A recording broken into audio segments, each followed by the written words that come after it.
Hi everyone, you can call me Bella, and I started reading Stephen King. I have never read Stephen King before. I will probably never read it after this.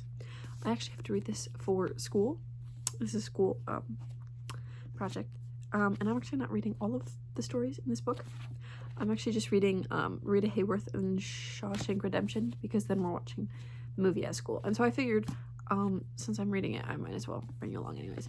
I am pretty far in already. I am 34 pages in to this book, which is the first section.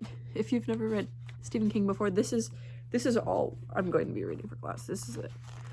So I'm actually not reading this whole thing, but I'm still going to count it towards my reading goal and everything. But yeah, we're reading Rita Hayworth and Shawshank Redemption, and I'm just going to fill you in on what I think of it so far. It is certainly interesting. It's not personally my cup of tea. Like, I wouldn't pick this up on my own, but it's certainly something. And okay, so basically right now, at least, it is about this guy he's telling the story about his friend that he met in prison, who's not guilty for the thing that he did. I don't even remember what he did.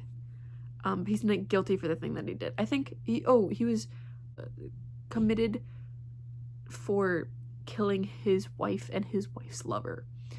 And it's fine. And from what I know so far, it's not bad. It's just not my cup of tea. I keep being like, oh, and this is an old book too, so there's a lot of things where I'm like, oh, we can't say that. That's not good. That's bad. But also, this whole thing takes place in prison. That's a whole other thing. So far, would I recommend it to someone? Yeah, I'd recommend it to people. I just don't want to read it, I'll fill you in when I'm reading more. But honestly, probably the last thing you're gonna get from me is you're probably gonna get this clip, and then probably my final review of Rita Hayworth and the Shawshank Redemption. But yeah, it's something. It's definitely a book that I have to read.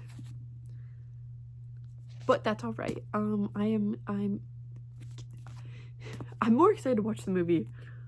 But most people are, so. But yeah, it's really small text too. This is the like not advanced copy, the duplicates, the ones where they make lots of it. And there's Stephen King, wonderful Stephen King, in the back. But yeah, so I'll keep you updated when I'm actually reading this. I've probably got some things to say, but we will see. So I finished reading Rita Hayworth and the Shawshank Redemption.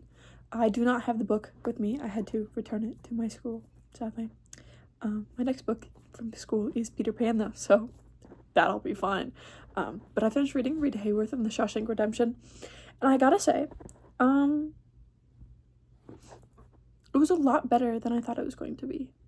I thought it was going to be like, I know Stephen King for his horror, so I thought this book was going to be like just horrendous.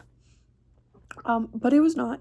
It was very enjoyable, and it took me the book is only like 120 pages, or at least that's how long the one I read was, but it was very good. And it is like pretty graphic, but I still enjoyed it, and the first half, it did take me a while to get into, and I was very bored for most of the beginning, and then it got to the ending, and I was like, oh my god, I'm invested. And I was, and it was so good. And the movie was good too, but I think I preferred the movie because I watched it most recently.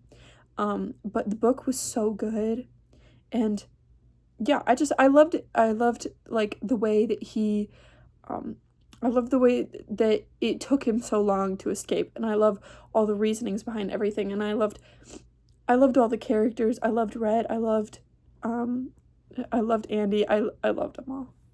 So, yeah, it was very good.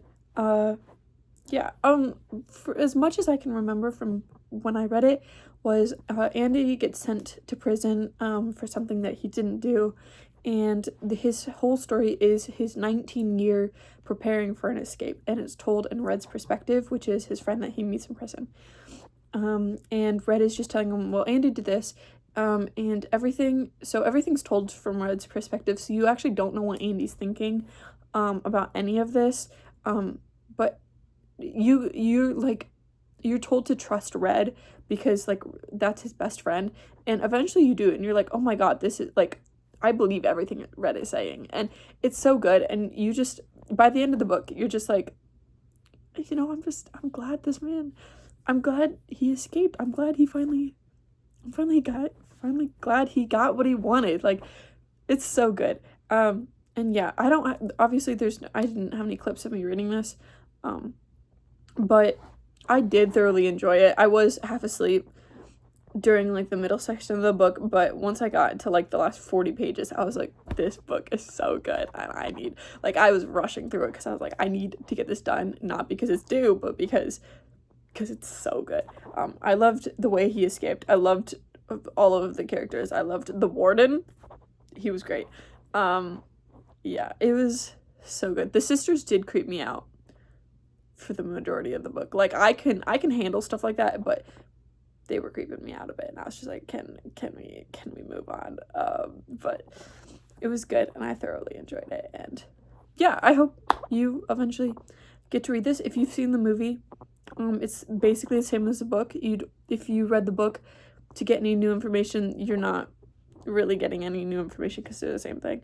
But if you've never watched the movie, read the book first and then watch it, or, you know, just watch the movie because they're the same thing. But the book is good, and the book is thoroughly enjoyable, and it's fairly short. So yeah, I hope you enjoyed.